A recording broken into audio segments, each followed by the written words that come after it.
I don't wanna have to bang my. I don't like banging the gavel.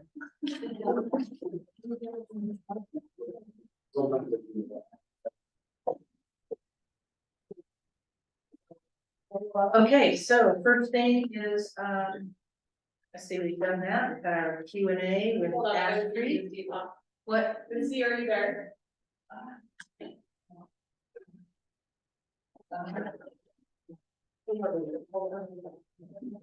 And I called everybody to order. You know, we can go ahead and do the pledge of allegiance to some of this while we wait for her to get connected.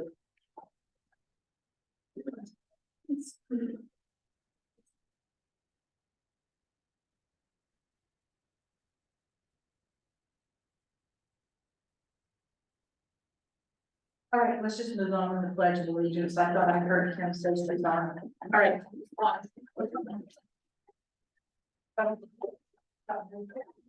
of allegiance to the flag of the United States of America and to the republic that is one nation under God, indivisible, with liberty and justice for all.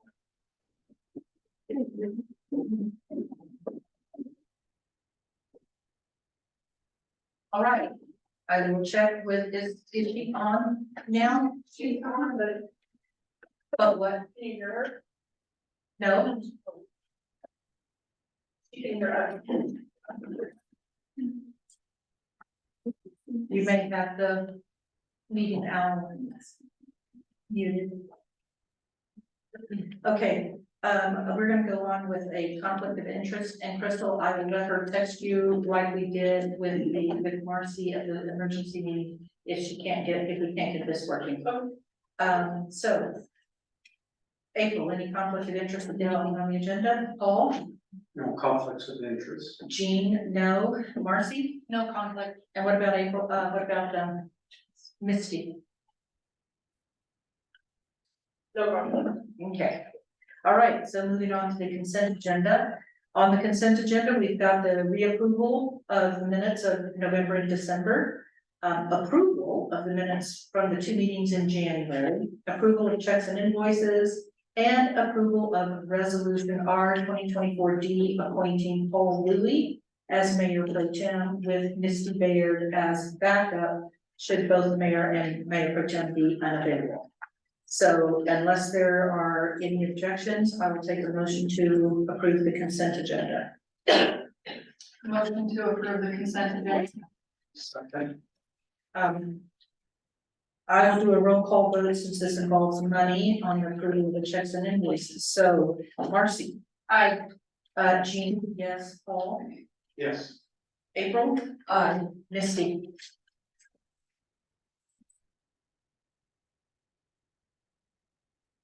But I. Okay. All right, moving on, we've got open forum. This is a limit for 2 minutes per speaker, and you can talk about anything that is not on tonight's agenda. So is there anyone in the audience who would like to make a comment in an open forum? And Sorry. So yeah, it's Cameron Spindler. Sorry, I missed the emergency meeting when you guys had that. But that's what my comments are on. okay, So I read the not the minutes because they're not out yet, but I read the ordinances and the agenda and then the resolution. And though I think probably the pause is acceptable, and I think it's something the town should really look at. I don't disagree with the 3-month moratorium. I just disagree that the emergency meeting was the appropriate way to do that. And in all of the documents that were provided, there was nothing listed in there that could or would be defined as an emergency. So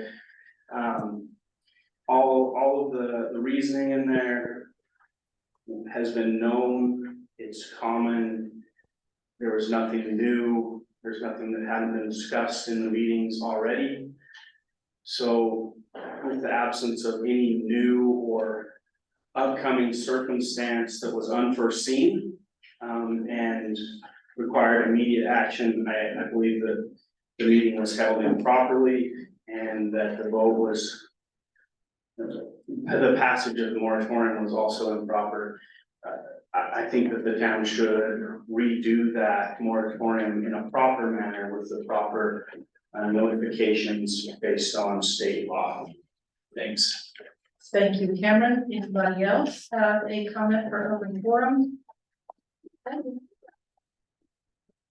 Lee Ballard, this is definitely not about something on the agenda, but I wanted to kind of let it be known that along the river this last year, there were many cases of West Nile virus in horses. My horse got it. It's incurable. It's only transmitted by mosquito. And I didn't even notice a mosquito in our area this last year, but nevertheless, she was stung and got the disease.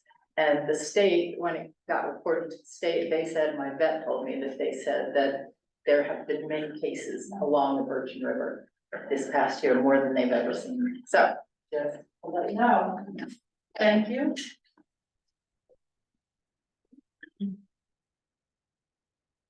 Any other comments for open forum? Okay. Then the next item is council comments. Anyone on town council have any comments to make? I can tell you I have none. I want to thank Ash Creek for coming out today. This was probably the best interaction I've seen yet, so thank you. I think it was well needed. That's all I have. Paul, any comments? No comments today. April? So I received a letter from the Department of the Army Corps of Engineers concerning the former Hurricane Supersonic Research Site. And it went out in the United States Postal Service. And so I would encourage everyone to look for that letter to come into their mailbox. The purpose of it was to establish a restoration advisory board to provide input on environmental restoration of that site. And they wanted some input from the town, and we have until March 1st to sort of write letters and provide input. Has anybody else seen that letter? I only saw it when you sent it to me, but is this by, and I have not read it yet, but was this by any chance just the area down at the foot of the mesa where they've been cleaning out all the ordnance that was there? They mentioned that in the letter, but the map was really difficult. Okay, because there's still somebody using the Hurricane Mesa test facility, because Paul, you were working with them last year when we were buying the land that the water tank sits on, and they have like a 30-year lease, right? Yes, so it has, they must be talking They about said in the letter, a lot of it was off of the mesa, but there was like 3,500 acres. Okay. Something like that, so if anybody's interested in that, I guess you can just keep your eye open for that. Okay, I'll look at it, but I'm pretty sure it's gotta be that ordinance that's down at the bottom of the mesa, because they've been working on cleaning that up. Okay. It's gotta be that. Okay. Thanks for pointing that out, and then I'm not gonna ask Misty if she has anything to say since the microphone is not working for some reason, but I am going to. I think I got it fixed. Well, it's coming from your computer, so. Yeah. Coming in your. It will come through there. Okay, so, does she have any comments? No, I don't. Okay, so I'm going to use this to let Jay Lee, he came to me yesterday and asked if we could do a slide presentation on the most recent, Board of Trustees meeting for the Southwest mosquito abatement, and I told him I'd let him do it in council comment. So Jay.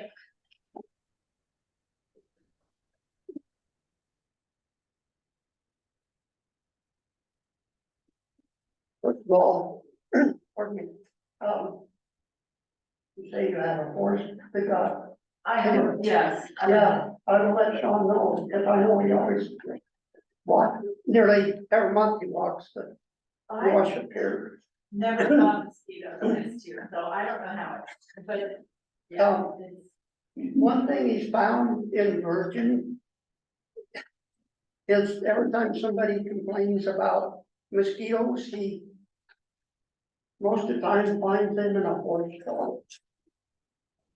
If your horse trough isn't completely empty, the mosquitoes will get in there.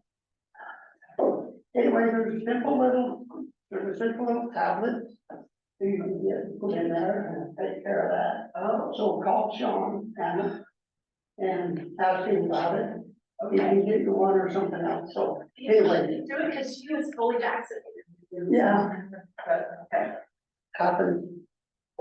Anyway, we had our meeting on February the 8th, and we actually had a lot of new people there, and we had, first of every year, we do nominations, and well, you know what? I don't know if that all down.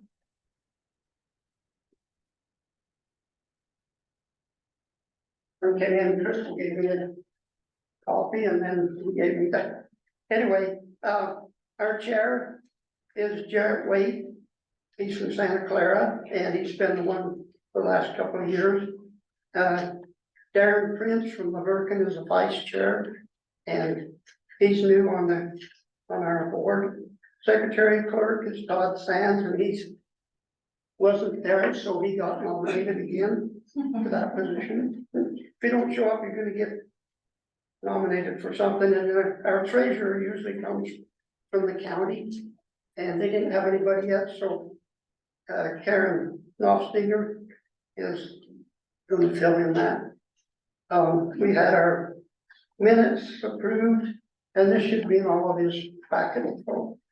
And tells about the duties of the officers, and you know, it's interesting because John didn't have his little thing that he got, all the little colors in there showing what species have been trapped and all that stuff. This time, we had that last time, so in December. And actually, there are some in Virgin, most of them that he's gotten have been down in this area lately. So anyway, we have our, we voted on our finances, our investment fund. Actually, it's interesting because we're supported by taxes.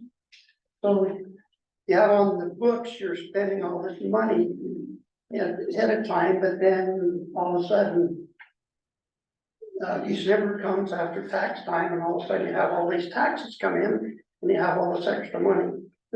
Anyway, but we are looking at building a new, or purchasing a new building, and so we keep putting this money in there. And we actually had $100,000 that we put into that account, and we actually have around like close to $1 million in there. And we keep that in the PTIF in the state, and we actually made $30,000 off of that account on interest in the state fund. So mosquito abatement is looking real good, and anyway, anybody has mosquitoes, be sure to let them know, because John will be right on it. Thank you. Thank you, Jay.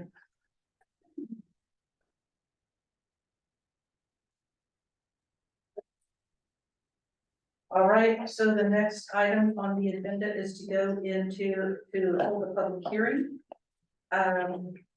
On the topic of amending Virgin's municipal code to now make our town treasurer a paid position. For the past almost 100 years, the treasurer has been a member of town council to serve as the treasurer unpaid. And we are now making the town treasurer a paid position. And we have to put this in the municipal code indicating what the treasurer's compensation is. So we have already voted. We've already put the money in the budget to pay this fee, pay the monthly wage for the monthly compensation for the treasurer. And we've already appointed the town treasurer. And what this is doing is merely codifying what we've done. And so we are required to have a public hearing to take public comment if anyone has any public comment on this. So we now need to go to a public hearing. So if someone would make a motion to go to a public hearing, I would appreciate it. Motion to close the public meeting and open the public hearing. I second it. Okay, I will do a roll call vote. No, I don't need to do a roll call vote on this one, it will be the next one we vote on. Okay, all in favor? Of the public meeting, public hearing, aye? Okay, and Misty? Okay. So, anyone in the audience have a comment to make on this item?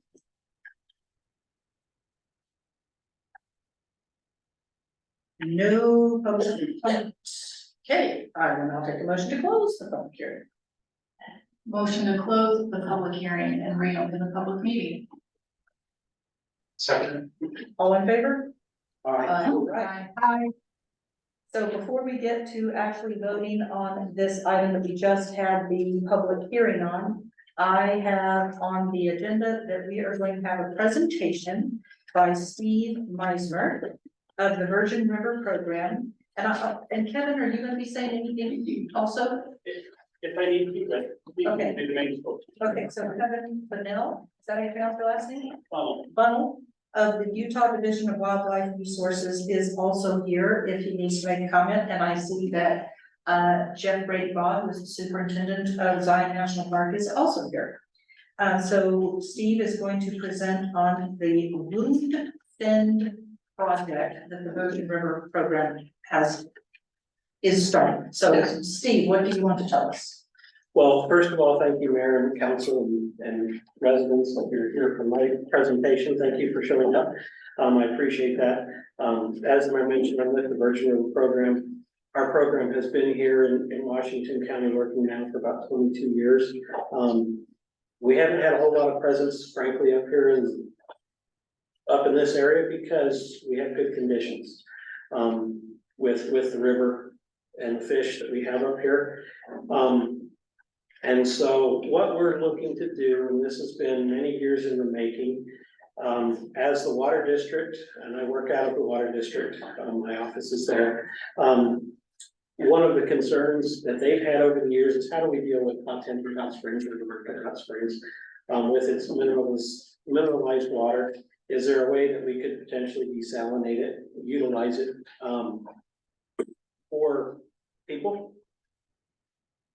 One of the concerns that we've had from the Virgin River Program and Division of Wildlife with the woundfin is, does the water there provide any sort of protection for the woundfin, which is an endangered species, that would keep it from getting parasites and things like that? Some of the historical research and observations suggest that it might. We, in the efforts that the Virgin River Program has done, we've tried to get an answer to that by taking the fish to various hatcheries, having them reproduce, propagated in those hatcheries. But however, those answers have always been inconclusive as to whether that water is necessary for the woundfin to survive. Because of that, we believe one of the next best ways to address this issue is to bring a small population over a period of years and see if we can get them to survive up here above the Cove Creek diversion. So this would be a small population. And again, we don't know if they will survive or they won't survive. It is a research project that has a time frame associated with it. If they do not do well, they either die off or we will take them out. And so what we're looking at doing is stocking woundfin into the river up here, that would probably be in the Virgin or Rockville sections of the river, monitoring those fish to see whether they do reproduce, whether they recruit, which is getting those young fish up to an adult size and then whether they make it to adult and can reproduce again. In conjunction with the Water District and the Division of Wildlife Resources, we have put together a small MOU. I have a copy, I believe I sent it to you maybe a month ago, Mayor. Okay, Could be wrong, but I have a copy of it with me, and I can always do that again. Basically, what it says is because the Division of Wildlife is going to be the entity that's actually conducting this research, the Water District and the Division entered into an MOU, a memorandum of understanding that says those two, if there's an issue with these fish, those two entities will come together. They will decide to withdraw the fish out of the river and terminate the project if there's a significant problem with the fish being there. We've received some expectations from the Fish and Wildlife Service that they're not gonna consider these fish to be, they're surplus fish. We can only stock them if we have enough to stock down lower in the river. And as of right now, we're planning on stocking in early March. I don't know whether the hatchery will produce enough fish to allow that this year. But, the plan is that the project does not affect water rights, it does not affect development capabilities, it does not affect any actions that a private landowner or community would want to take. That's what we're specifically are looking to avoid. And we think with this agreement, we've finally gotten to that point, and the considerations Fish and Wildlife Service has given to both the division and to the Water District seem to suggest that way. And so this is as much just a notification to the community that we're looking to move forward with this project. As I say, hopefully in the next few weeks to start to put fish into the river. It likely will not be that many. I say likely not that many, probably 3,000 or less. And then we'll start monitoring to see what happens. All the fish will be marked and tagged, so we can look at them and say, yes, these are, obviously if we have bluefin up here, they're not natural. They didn't get here over the Quail Creek diversion. So we would know that they came from the stocking. But it would also allow us to know where they're moving. did you say the Quail Creek diversion The or Quail the Creek- diversion? The Davis diversion, Right? the Quail Creek diversion, the virgin Right. diversion.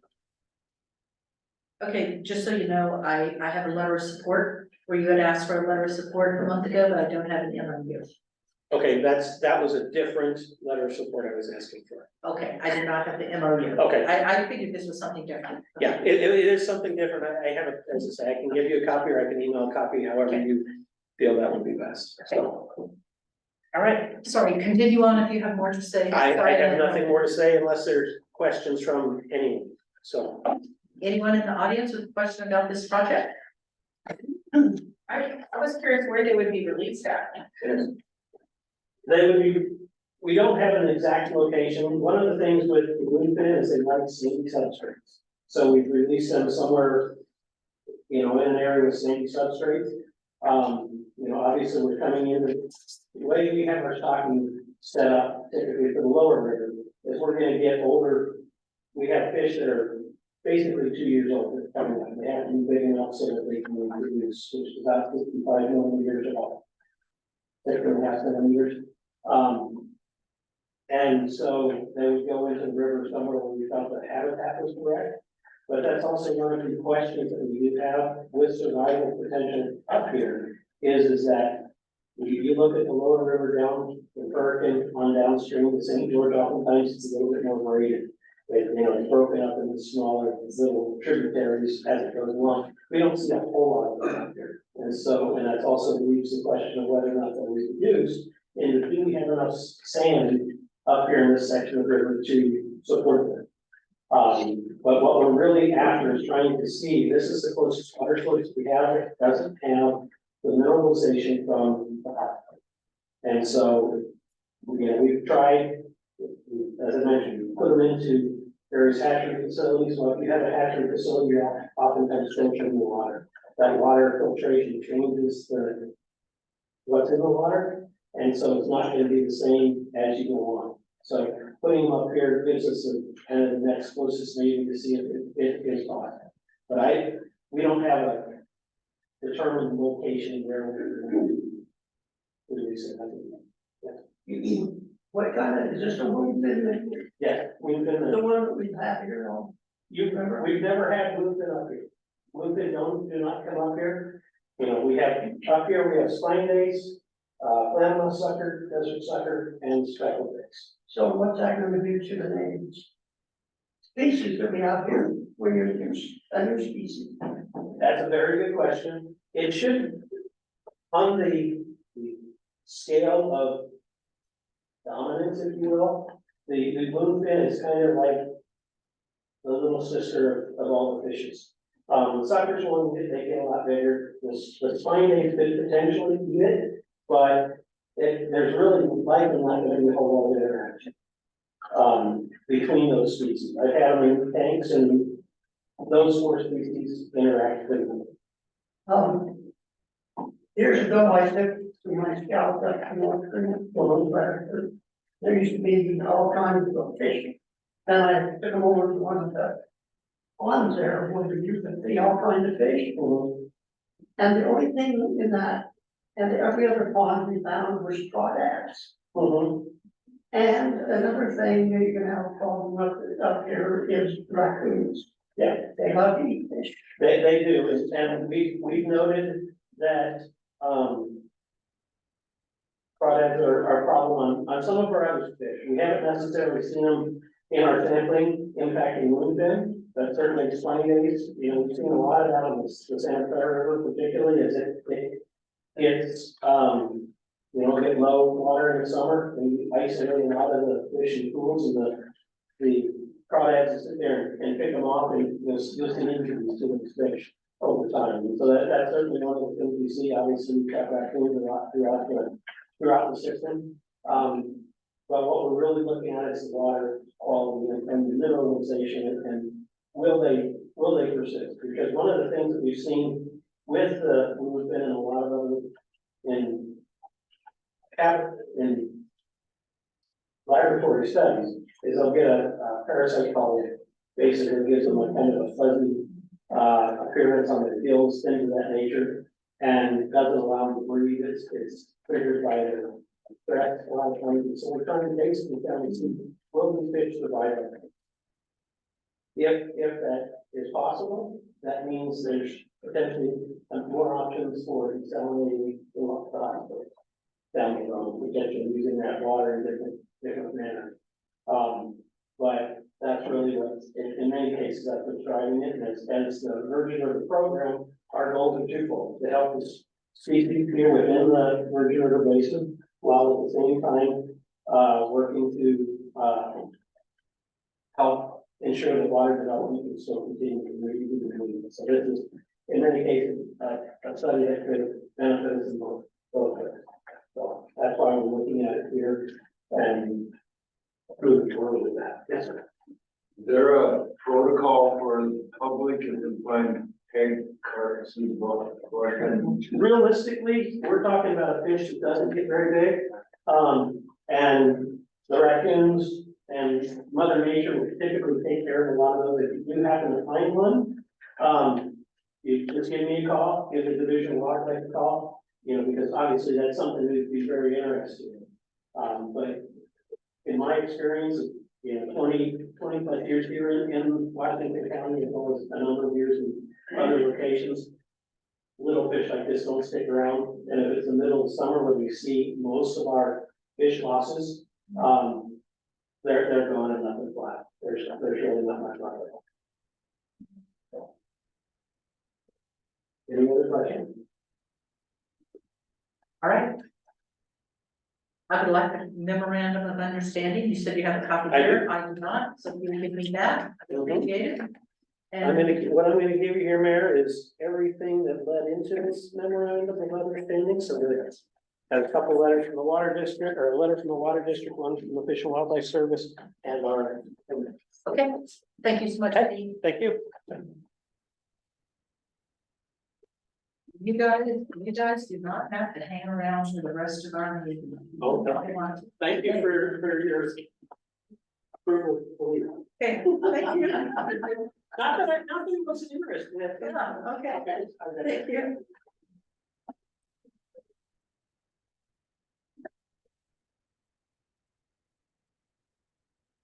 Okay, the next item on the agenda, item number 2, is another that I have put on the agenda so that the representative who is here and we can get an answer to his question, and then he is free to go home. So Nate, why don't you, this is about permission, you guys are asking for us to formally extend permission for the planning commission to work with the 5 County Association of Governments on revising our general plan, correct? Correct. Okay, Come up or? yes, sure, come on up. So I will indicate that our planning commission is planning to revise our general plan this year, as I'd already let 5 County know.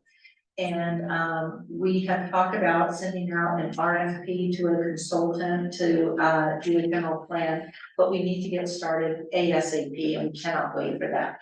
And so some members of planning commission have indicated that they would like to work with you guys right away and get started. So would you explain a little bit? I think I saw 3 members of planning commission that are in here tonight.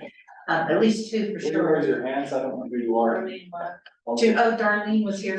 Did she leave? She was with me or she's not I coming don't know, back? I just saw it. Okay, the 3rd member just walked out. She might be coming back.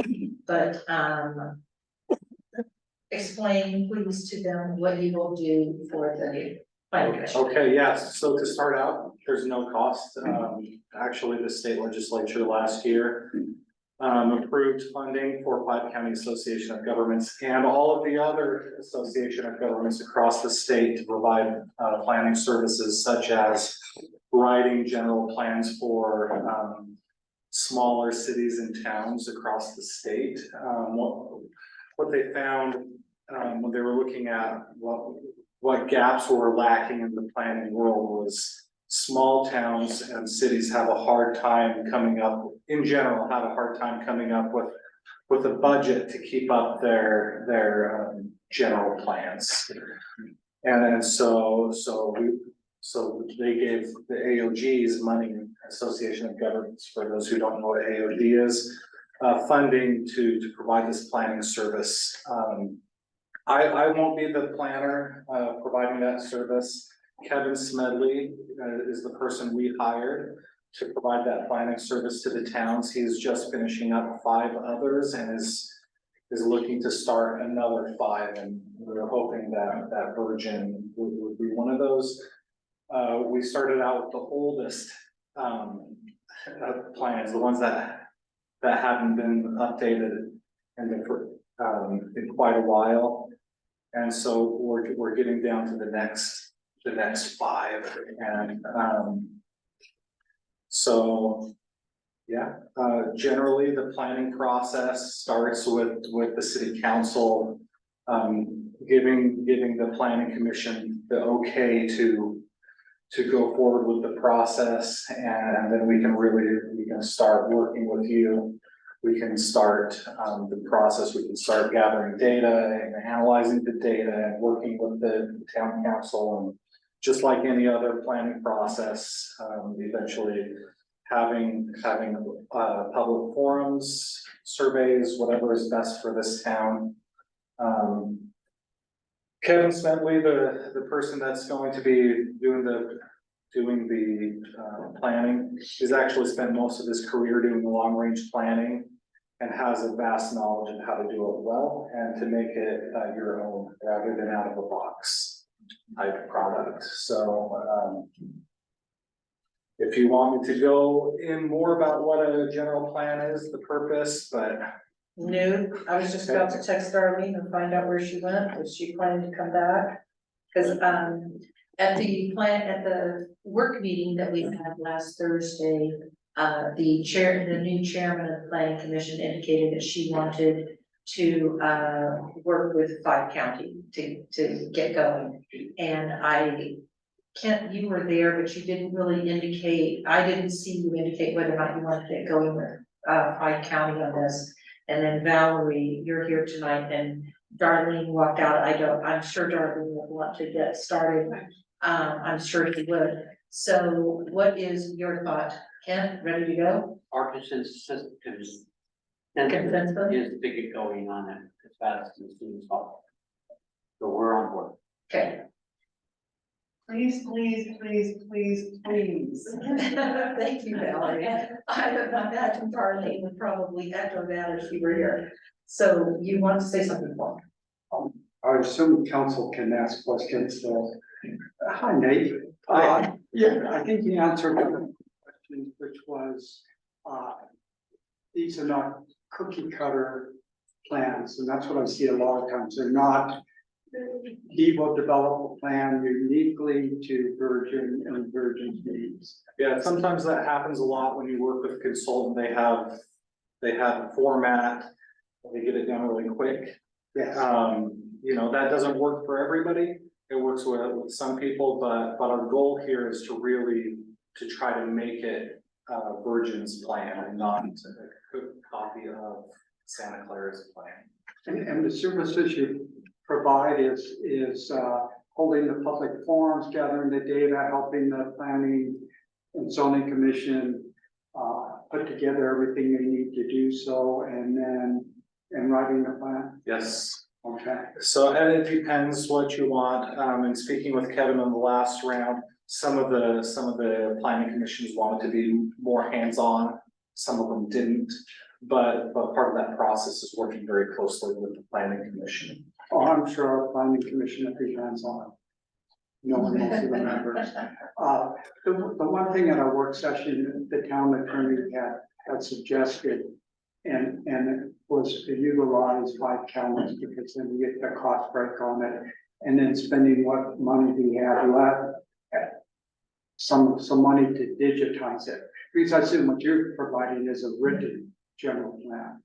And then maybe hiring somebody to put it in the digital format to access it with some of the unique features that you see nowadays. Or do you do that? So, if you want, we can do that. I assume you're talking about like Esri story maps or something like that.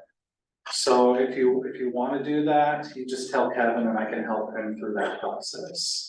The story maps is what we got from UDOT, whenever they gave us the master transportation plan, they gave us a link to a story map that was really quite slick. Yeah, we made. Esri does require a service fee to have that posted online, we can get that, but. We have an account. Oh, you have one? We have So an what, account. what we would do is, we would build it and then. Put it up on our Have you Esri. post it, so you're already paying for that Yes. service? Yes. Okay, So our attorney was talking, I believe, about sort of an interactive type of a system where you could go in and, like, if you had, I don't remember that. Yeah. You did talk about this, okay, yeah, so is that something, I'm not exactly sure the details because we hadn't seen the plan, but we talked about as if you could access it and then kind of do some design changes on top of it over time and make it up to date, like yearly. yeah, so it depends on what you want, but, we'd have to get into the weeds about that, so like, that's something that Esri story maps allows you to do. Say you have you're hosting your land use map in the general plan, and, the city council has a zone change. And you can get in, you can change the base map on that, and it'll update the general plan. That's, I think that's what he was talking about. So that is an option, but if that's the way you all wanna go, then we'll figure out a way to do that. Okay. All right, so do we give them permission to get started with planning commission and get going with the general plan? I think it would be great. Yeah. So I don't. Misty? Does Misty have anything to say on that? No, I think it's a great idea. Okay. I think we're probably making motions on the vote, so we have it. Okay, I did not have it as, Yeah, as an ordinance. Just to make it clear, Okay, I move for, permission for Park Traffic Association, the government to work. Bergen County Planning Commission on revision of the Bergen general plan. I second that. So all in favor? Bye. Okay, so Nate, you just get in touch with our planning commission, all of their email addresses and everything are on the town website. Or I can just send you guys an email that you can get started with them. Okay, Okay, wonderful. all right, let Kevin know. Okay, Yeah, well. thank you, Nate, bye.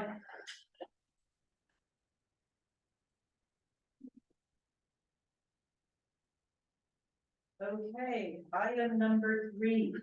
This is the ordinance 2024-03, ordinance amending the Virgin Municipal Code to include the town treasurer as a paying position and setting forth the treasurer compensation. So is there any discussion beyond what we discussed at the work meeting last week? And if not, then I'll take a motion to approve, unless there's any further discussion. I'll make the motion to approve ordinance 2024-03 to amend the Virgin Municipal Code 3.06.030 to include the appointed town treasurer as a paid position and setting treasurer's compensation. Second. Since this involves paying money to the treasurer, I will do a roll call vote, so I'll start with April. Aye. Paul? Aye. Jean, yes. Marcy? No, Misty? Yes. Okay, item number 4. Resolution 2024-E, which is a resolution to annex into Ash Creek Special Service District. Any further discussion on that one? I know we wanted to change the language a little bit on that.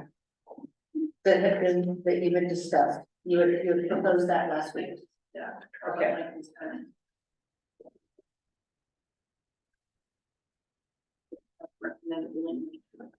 Well, I wrote down, and I was gonna ask Mike to just look at this. I'll show you what I did. I just wrote down here where we talked about, that we would have to collect the fees. I just added a phrase that says when sewer comes to Virgin, that we would have to collect the fees. This is the 1, 2, 3, 4, 5th paragraph down. Right after number 1, be responsible for billing and collection of fees and charges to services provided by the district when sewer comes to Virgin.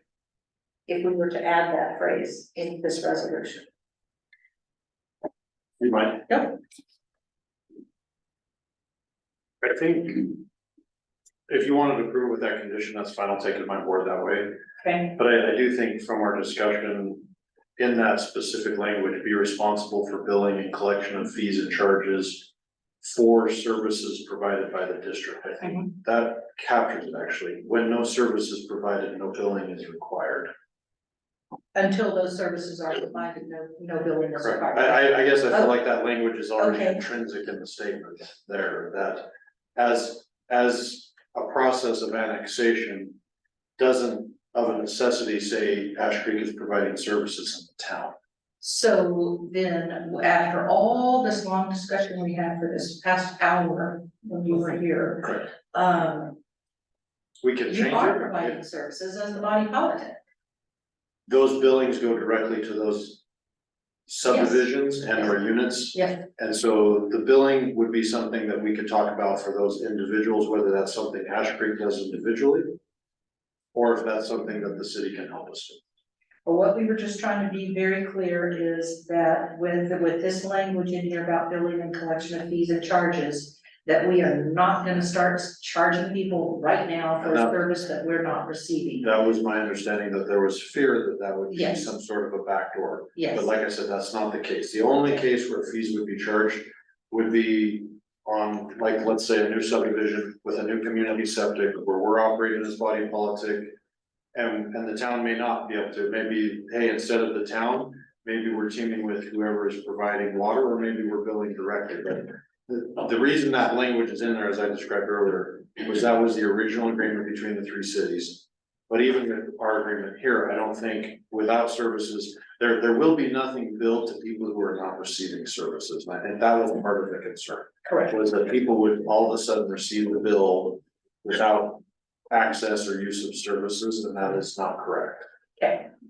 So what do you guys think? There had been the proposal to see about amending the language here to make this clear. Do you guys feel the need to do that, or do you feel this explanation is enough?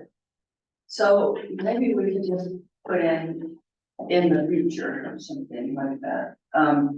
You know, I mean, it doesn't say anywhere in this resolution that you're acting as the body politic. Which was another one of your That concerns. was made. Yes, Well, the body politic is essentially, would be, I would argue, a default. Town of Virgin can be body politic. A body politic is simply an agency that is a subdivision of local or county government that is qualified to provide a service. As I mentioned previously, we're working as a body politic with two agencies within the city right now. But my concern is by continuing to extend those services to any number of additional subdivisions and or developments without having our rules of operation and our design and construction standards adopted via ordinance in the town, leaves us a great liability in enforcing our standards and making sure that things are done correctly. So the body politic, I would argue, is implied. Like, we're taking over by annexing sewer service to include body politic services with large community septics and or septic density is included in that whole package. That's how we've been operating in Apple Valley and in any of these other newly annexed areas. If you feel like the language needs to be more explicit, I'm fine if it's a conditional approval with the explicit language if you have suggestions. Otherwise, I think the intent of what is there is what I've just described. Nothing sneaky or backdoor. I have no problem with the language. You guys want to request me the language. So any suggestions on the language or no? No, I think you explained it about body politic. It doesn't have to be inclusive. I mean, it said specifically because you're acting as that once we annex things to the professional service.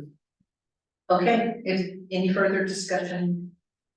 Yes, I do have discussion. I want to explain my vote before it gets there. Okay, I think we're doing this in the part before the policy. Part before the part, depending on which way you want to go, and that's kind of what we discussed last week. I think we should be taking the vote on joining the Water Conservancy first, and then taking this vote second. Because once we take the vote on the Water Conservancy, then that requires us then to join Ash Creek. I think you're gonna have both in order to proceed and grow as a community. My concern is where I'm seeing this heading is we're gonna vote in Ash Creek.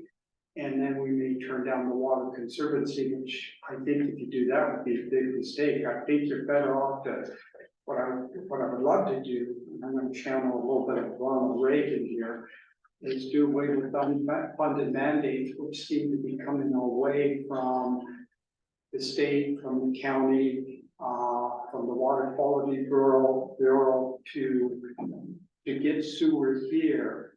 And the policy reasons, all right, it makes sense. We gotta preserve our watershed, we gotta preserve the environment. It's just coming fast where we lose a little bit of leverage to try to get grants or loans in place ahead of time. So with that all said, I think however this goes and when we get in, I want to see us proceed with looking at creating some type of sinking fund for the community to help pay all the connection costs on the date we enter into this, into the Ash Creek. And unfortunately, that takes money away from other projects, but if we put money into a sinking fund to maybe help pay for the construction or installation of the main, maybe work towards getting impact fees.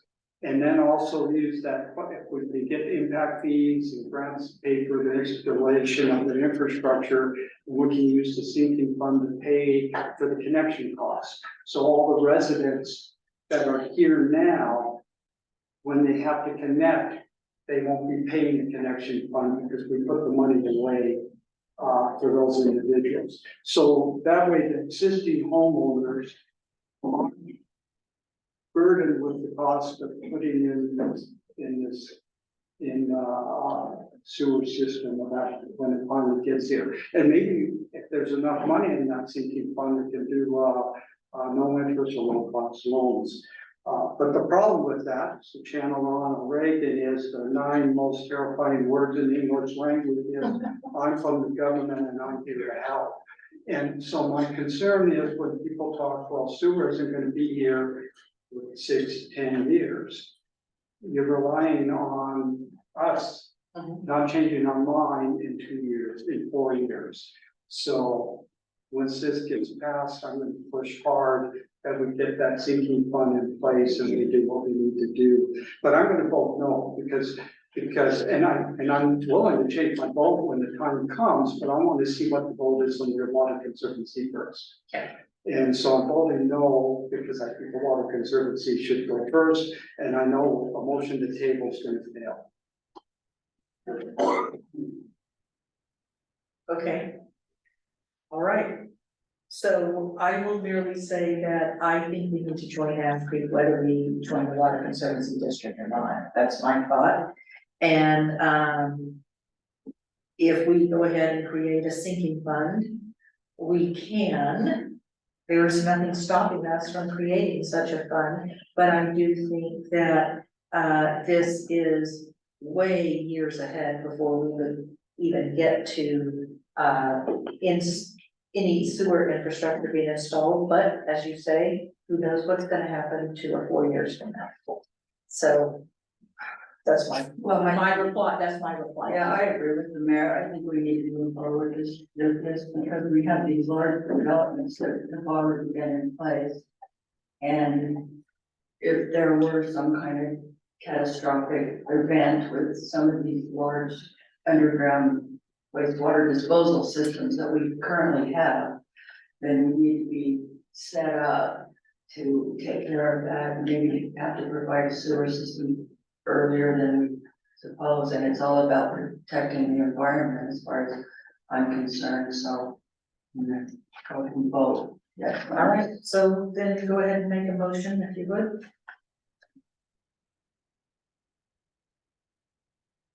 Did you have anything to say? No. Does Misty have anything she wanted to say? No, I'm good to go ahead with the vote. Okay. All right, go ahead and make a motion, April, please. Okay, I'll make a motion that we approve the resolution R 2024-E, a joint resolution of the Town Council of Virgin, Utah, and the Administrative Control Board of Ash Creek Special Service District, requesting annexation of property within the boundaries of Virgin and Ash Creek Special Service. And I'll second that. And I will actually start the vote with Misty, who is online. Yes. Marcy, No, Jean, yes. Paul, No. April, Yes. okay. So this passed 3-2. So it's been a long, hard road. but we're just starting on a new path, let's put it that way. But Paul, in response to this, do you want to take the lead in starting whatever is necessary to set the sinking fund, maybe work with Leroy, the town treasurer, to get going? I would have to work with Leroy Okay. and then eventually, we'll have to, once we get to the next couple of steps, we'll have to figure out whether impact fees would be done sooner or later, in my view. And part of it will depend on what the goal is on the Water Conservancy, Okay, because I think a lot of things that we can do, that we now have sewer, and that we potentially can do with sewer, require water. If you don't have water, that's, that creates a whole different equation. So after that, vote, then maybe we can figure out whether we can pursue impact fees earlier than. okay, all right, sounds like a plan. All right, so then after this, I'll just let you get together with Leroy and start working on it. Yes. Okay. All right, so item 5 is ordinance 2404. This is an ordinance amending Virgin Town's official zoning map, 5B zoning. The request is for 7 parcels to be rezoned from, well, actually, there's 4 parcels that are rural residential to commercial and 3 that are residential to commercial. So we will, I don't know if there's any further discussion among the town council based on what we discussed on Thursday. But Dayton is here to speak on behalf of Charlene with regard to this. So Dayton. It's a tough act to follow, right after him. My name's Dayton Hall, so Charlene is my mother, and she asked me to speak for her on the zone change application. Thank you for a few minutes of your time. We were both surprised by the opposition that we're experiencing on the zone change application. As the mayor said, there's 7 parcels here. 3 of them front SR9 and 4 of them do not. So you have broad discretion, generally speaking, on zone change applications as a town council. Even though the general plan may say one thing, there are scenarios where you could deviate from that, and that would be justifiable if there was a rational reason for deviating from the general plan. For that reason, these 4 parcels that are not adjacent to SR9, we recognize that the council has discretion to not rezone those as commercial. We may disagree, but that's certainly a prerogative to make that decision. That discretion, though, can be limited by an ordinance that the town has adopted. And in this case, for several years, there's been an ordinance, and I'm referring to VULU 40.06. And it's just one sentence. It says that a commercial zone designation is available along the State Route 9 frontage extending west from Pocketville Road to the furthest west commercially zoned property. So the key language there is that it is available along SR9 frontage, and that includes 3 parcels, V73, V53, and V75. If you look at the definition of available, it's really straightforward. It says it's able to be used or obtained, it's at your disposal, or it's present or ready for immediate use. So based upon the town's own ordinances, the town's code says that this commercial zone is available. It is at our disposal. It's ready for immediate use. And so, although we may disagree with the 4 parcels that aren't immediately adjacent to SR9, the town council needs to comply with its own ordinances, just like I assume you would expect your residents to comply with the ordinances. So that is our request. We're just asking for the town council to lawfully adhere to the ordinances that are on the books that existed on the date that we filed our application. That is all I had. Do you have any questions for me? No? Thank you. Thank you, Dayton. So we had some discussion about this at our work meeting on Thursday, and there was some back and forth as to whether to rezone this land, so do we need any further discussion, or are you ready to take this for a vote? And I assume you guys all have read the letter that was, we received on behalf of Sterling, basically laying out what you just said, what Dayton just said. So is there any further discussion by anyone? I'll take that as a no. So then I will take a motion on how you guys want to proceed with this zone change.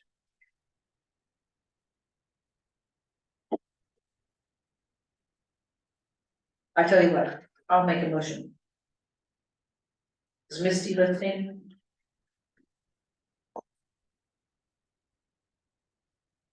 Excuse me? You cut out. Say it one more time. I asked if you're listening. Yes, I am. Okay, I make a motion that we approve ordinance 2024 hold on. 2024-04, an ordinance amending Virgin Towns official zoning map by rezoning V48D,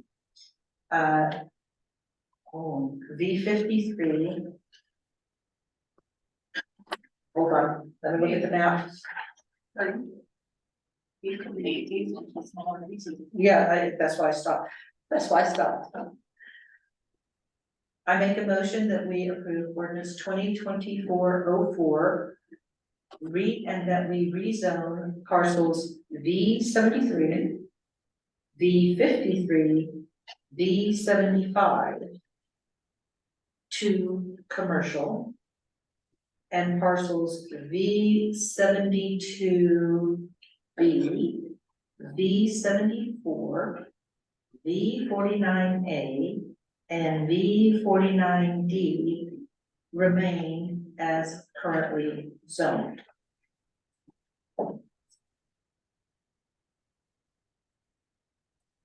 Is there a second?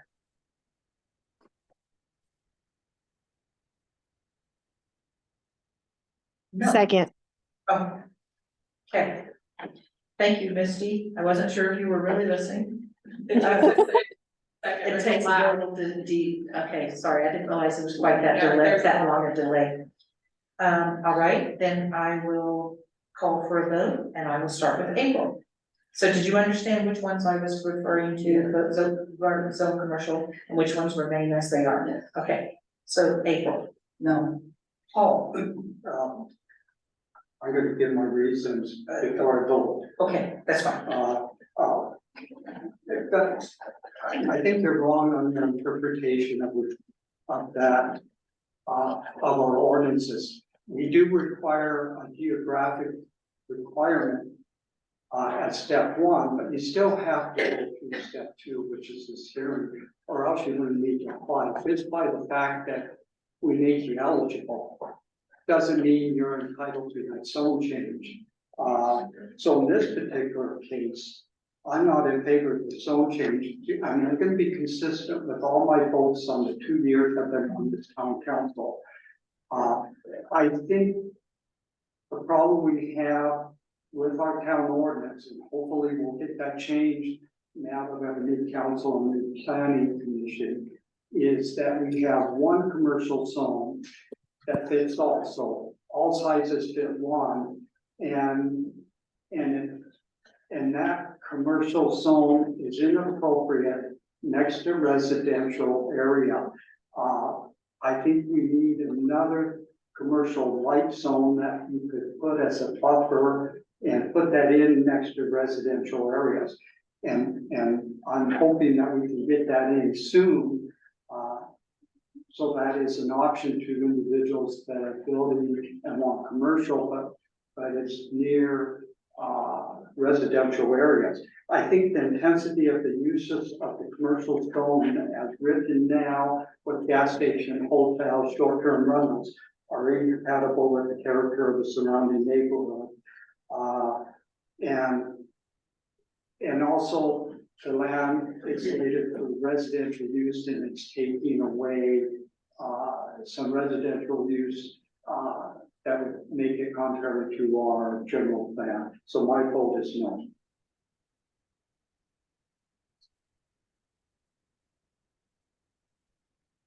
My vote is yes, and this property is, I've lived here 15 years, and this property was eligible to be zoned commercial since before I moved here, and that has not changed to the present time.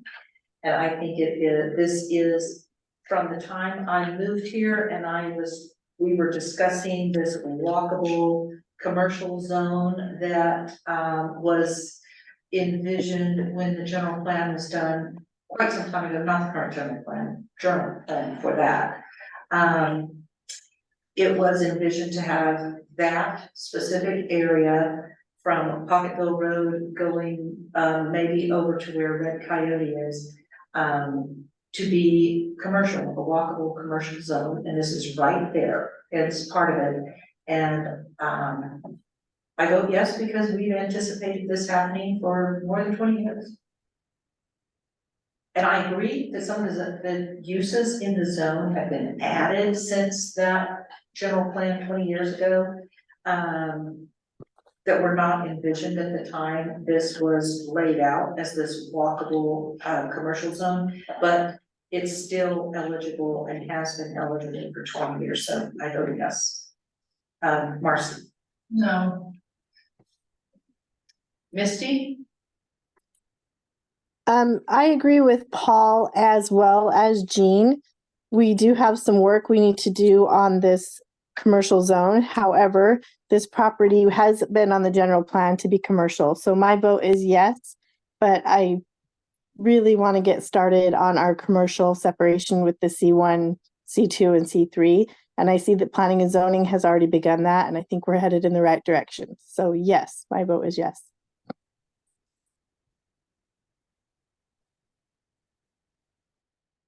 Okay, so this,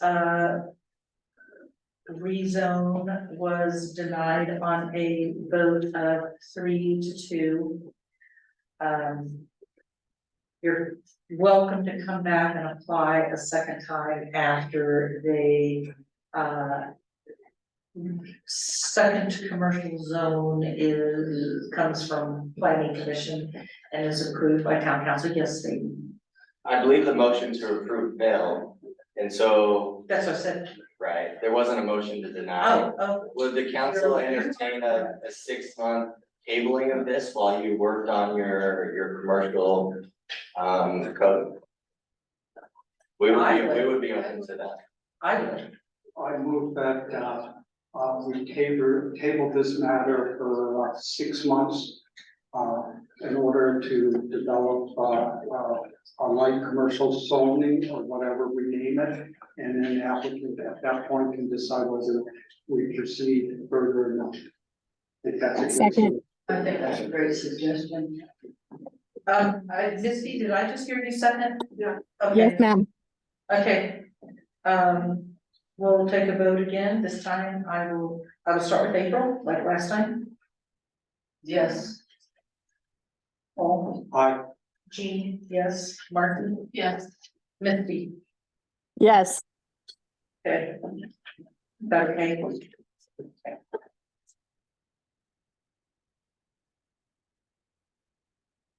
All right, so we have tabled this, for 6 months.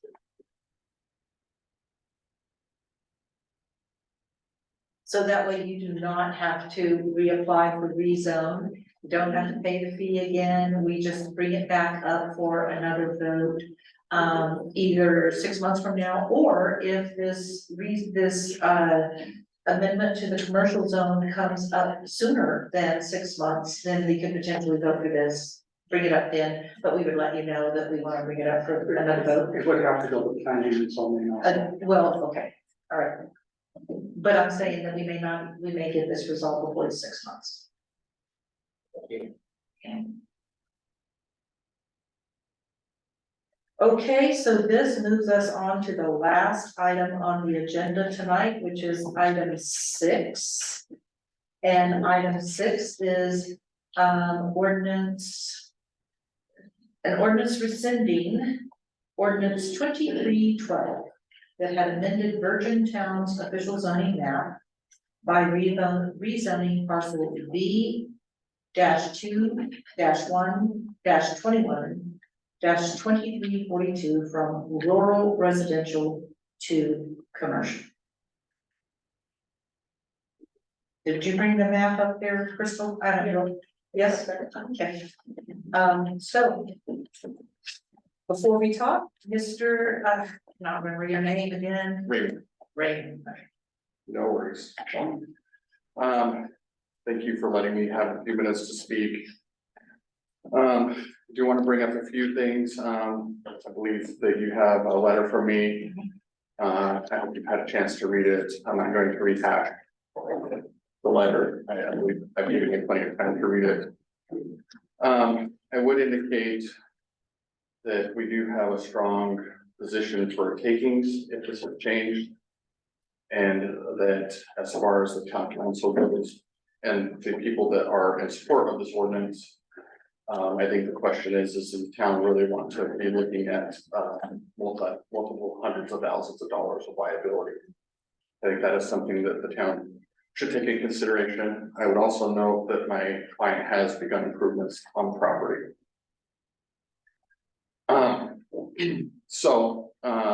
One thing I did want to address is something that came up in the work meeting on Thursday.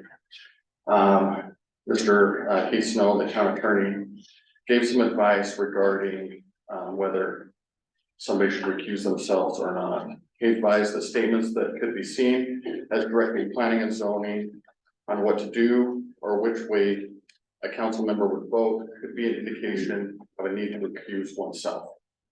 He went on to say, we want everyone to feel like they have some ability to influence you in their public comments, meaning the council members.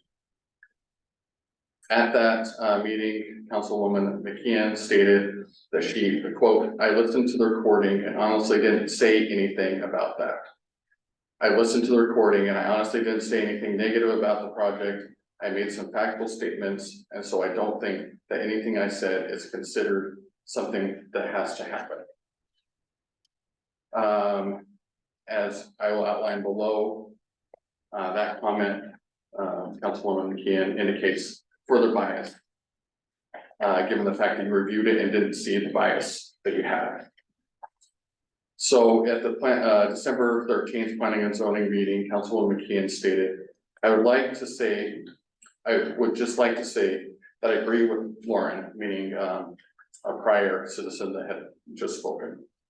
Instead of going over all those points, I would just make it a note that I agree with everything he said.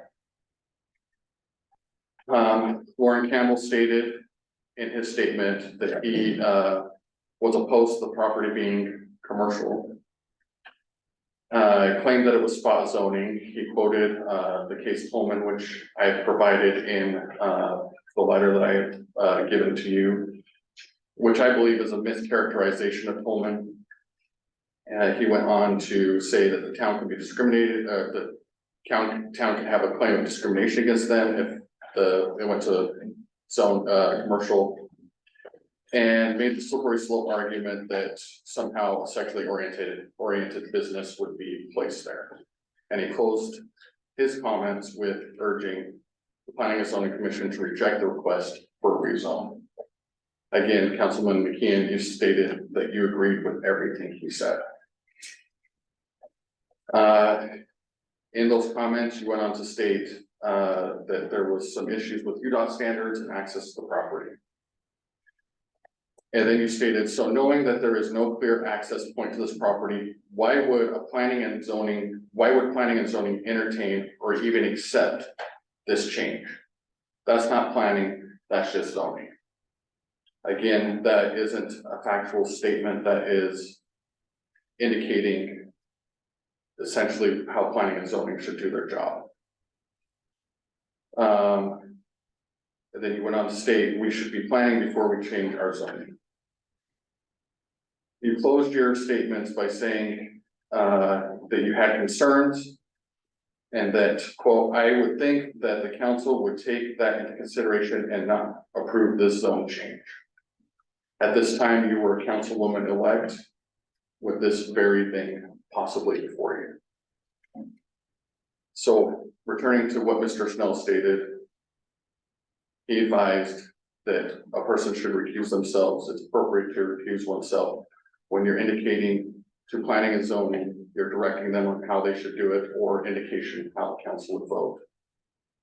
And that everyone should feel like they can sway you at the time of public comment.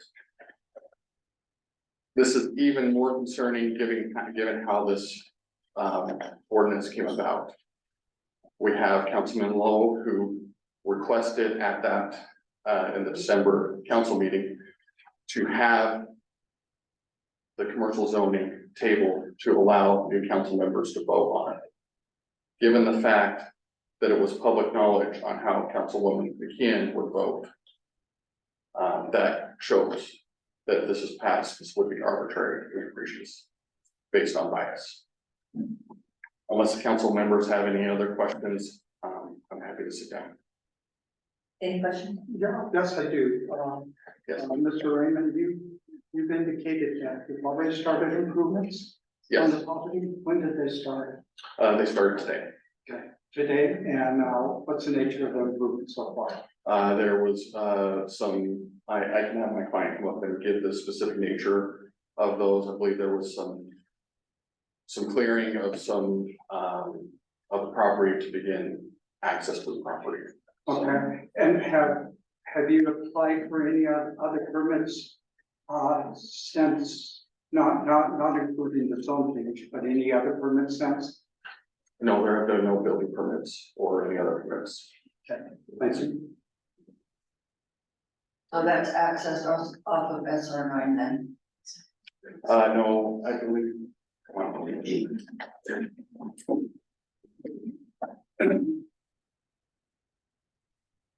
Michelle Kelly. Actually, the improvements started a couple of weeks ago where there is an exit egress that was placed there before I owned the property. That exits to SR9. And so, a couple of boulders were moved a few weeks ago, but today just clearing, tumbleweeds and bushes away from the front of it so that that exit egress is completely open.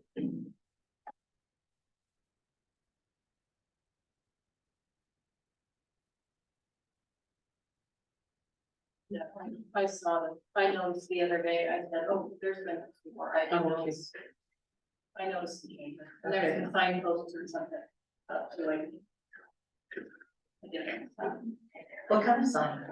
It's not a sign, it's just a post on the ground. I don't know if there's something. Post. I don't know. Every square entrance way. To them, but Okay, it just saw posts. I've driven by there many times and did not notice. I think Okay, they just went up. okay. All right, any other questions from anybody for Mr. Raymond? If not. Thank you. Thank you for your time.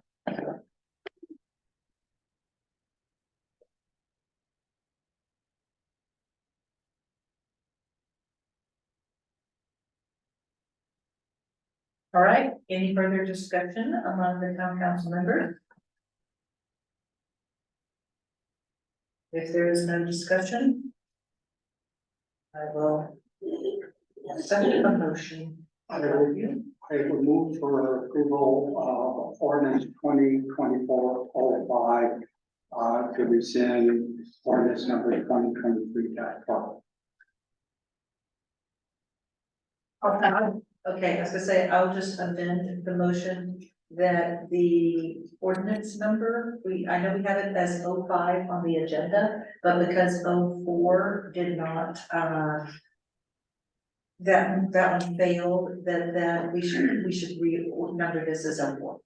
That's my only. That's fine, I'll take that as a, that's the basis for my motion. And Marcy seconded. Okay, so, I will start with April. Yes. Paul. Before I cast my vote. I want to say a couple things. I guess it's not surprised that I usually do that.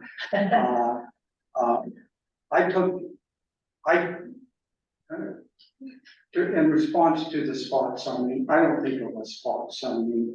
And I don't think it's spot zoning, in either case, contrary to how I read the letter where it was in one and was maybe not in another. It's not spot zoning. If I understand the amendments after in 2015 came after Tolman and pretty much did away with spot zoning in Utah.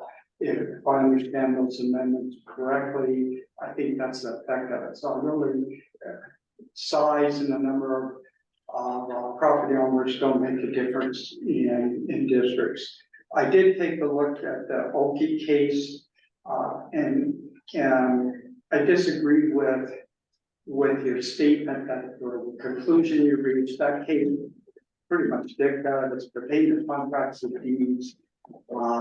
I didn't see any place in there where it said that only the court can declare an ordinance void. I don't even think that language is clear in that particular case. Although I haven't looked at those other cases that talked about void, and I know there were some that dealt with ordinances, but I think in that particular case that really has no bearing at all. Just for clarification, since I was the one that people mentioned the table in the December meeting, that was consistent with my testimony 2 years previously in December. To indicate that the new council should be making the decisions, not the party members of the council. So that was consistent with what I was doing. I have no idea which way anybody is going to vote. I never know up until we're at the council meeting table. As you heard in the previous zone change, I've been pretty consistent with my votes on commercial next to neighborhoods. I think that's in this case, I also agree that the uses in our current commercial zone are incompatible with surrounding character of the neighborhood and other rural residential zones there. We have no buffer light commercial zone yet. But zone change, when you make this type of zone change, all the uses are there. You can flip the property or development to go under, and somebody else could come in and those uses would be available. This zone change does not protect the non-urban development, nor does it facilitate orderly growth. In my opinion, it's contrary to the general plan, because the general plan requires orderly growth through synchronization of development with public infrastructure. Currently, it appears that UDOT, based upon the transportation plan that's submitted to the town, shows access to property is going to be off Mesa Road, and that creates a big traffic concern for the safety of vehicles coming off 1420 onto S19, Sheepers Road, Mesa Road intersection, and the roundabout is not scheduled, it's not even on the list to be built yet, although it's potentially in the future. So I think what this is happening, it's orderly growth is getting ahead of the synchronization of the infrastructure that needs to go.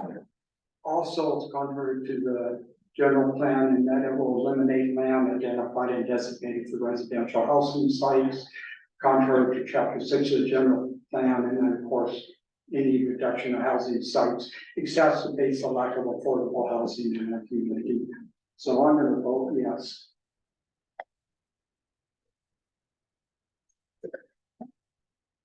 I am going to vote no.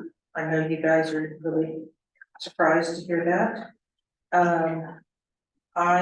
This property was made eligible for commercial and in the fall, and therefore much like the same argument that David made on behalf of Shirley's property, I believe that because this was zoned commercial, that this was made eligible for commercial, that Michelle is entitled to have the zone change that she has requested.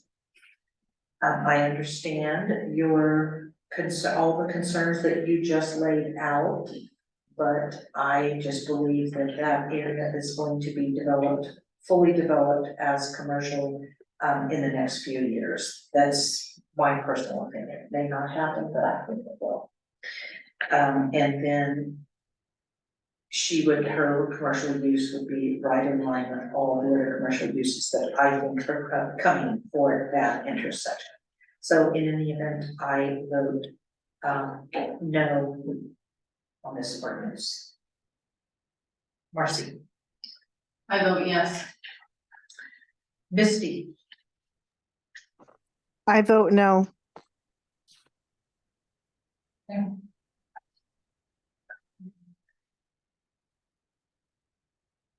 Before we move on there, there's one point that the applicant has raised, and I think we still need to get a legal opinion from East Snow concerning the status of that property as to whether the zone map into it. I went back and we tried to look for the ordinances, Mr. Raymond, and the mayor's done some research on it, and thank you for her and Monica for doing that. I don't think it's complete because we still need to look at some of the planning commission minutes with respect to the 2013 map that apparently adopted that zoning as residential. But if it is in fact commercial, and the effect of our adoption of that 2013 map does not make it rural residential, and it was commercial, then this motion really has no effect. So I agree with you in that respect, is if this was originally commercial and there's been no ordinance to make it rural residential or the zoning map that we attempted to pass is not effective to create that rural residential, then this ordinance has no effect. So we still have a step ahead that we need to do to make sure that we know exactly what the history of that zone change was. I agree that that needs to be done, and yes, Monica and I have done quite a bit of work to try to go back and recreate all the zone changes, and we can ask Keith for a legal finding on whether or not the zoning map was properly adopted in 2013. But and then we will go forward. I've seen the ordinance from 2013. Yeah, well, we do need that opinion. Yes. Okay, so we will ask Keith for this legal opinion as to whether or not the map adopted in 2013 was properly adopted, and then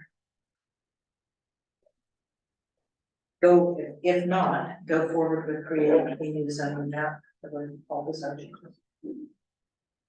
And if it turns out that the property was never rezoned from commercial, then yes, it makes this entire ordinance moot. That we spend a lot of effort, but what the good out of it will come is that we're gonna get a correct zoning we're map. gonna figure out what our previous zoning was, not here, but elsewhere. Yes, there was a town resident It's a today. great learning opportunity. Yeah, there was a town resident today who asked me a question about, or yesterday, who asked me a question about the map, and I explained the problem. And I said, he made a comment about zoning, I said, no, this will get us ultimately a correct zoning map, so. All right, so with that done, so that motion, okay, hold on, I was about to make a statement that your motion was passed 3-2. Okay, go ahead with your motion to adjourn. I move that we adjourn. All in favor? Aye. Okay, Bye. thank you, Ms. King. I can see it. Who's that? I see it. I think my microphone. But turn.